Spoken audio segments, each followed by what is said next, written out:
America at the time was running a parallel track to the Weimar Republic, but we didn't have the same outcome. We didn't have this kind of inflation. Why? Well, first of all, we were on the gold standard.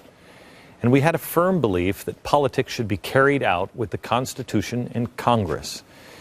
We had a strong electorate that participated in the political process. In Germany, support for the conservative and liberal political parties declined, which left an opening for a new party, a socialist party, the National Socialist Party, otherwise known as the Nazis. So how do we move forward from here? Well, we have to find our way to each other again. We have to be united. And we do have to compromise, but not on principles or constitutional truths. That's what we have to restore. That's what we are supposed to unite on, constitutional truths and principles. Right now, Democrats are determined to play out their scenario, and Republicans are determined to play out theirs, and Republicans will lose in this because they don't have the time nor the members in Congress. I mean, they only have a third of the government. They can't stimulate the economy or results fast enough to avoid a catastrophic decision. People want compromise. And it is a real option. But again, not a compromise of values or constitutional principles.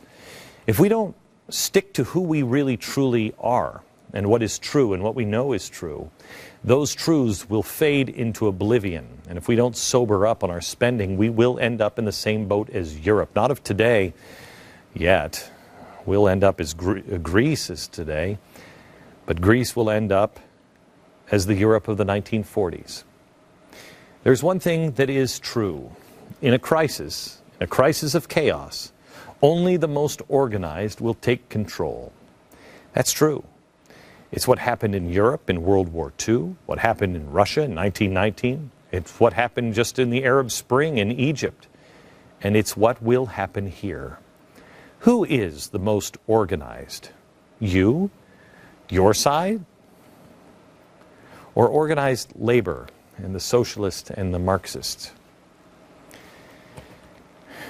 We have to stop worrying about national politics for a while and make sure that we take some real action steps in the places where we can control.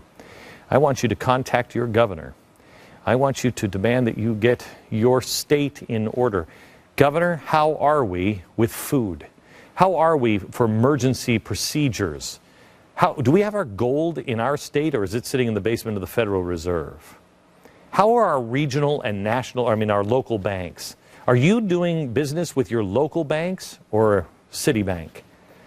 Are they independent and secure as possible? Are you self-sufficient?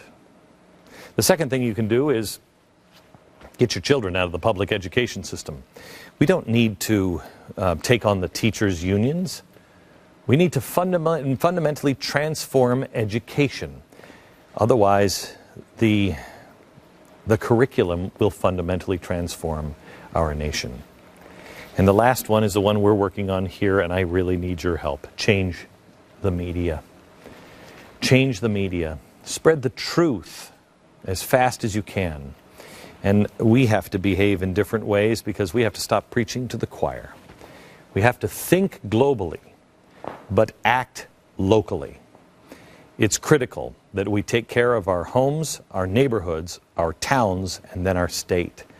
If we can get half of our states to be prepared, we will be the lifeboat for the other half of state that are not prepared. From Dallas, thanks for watching. Good night, America.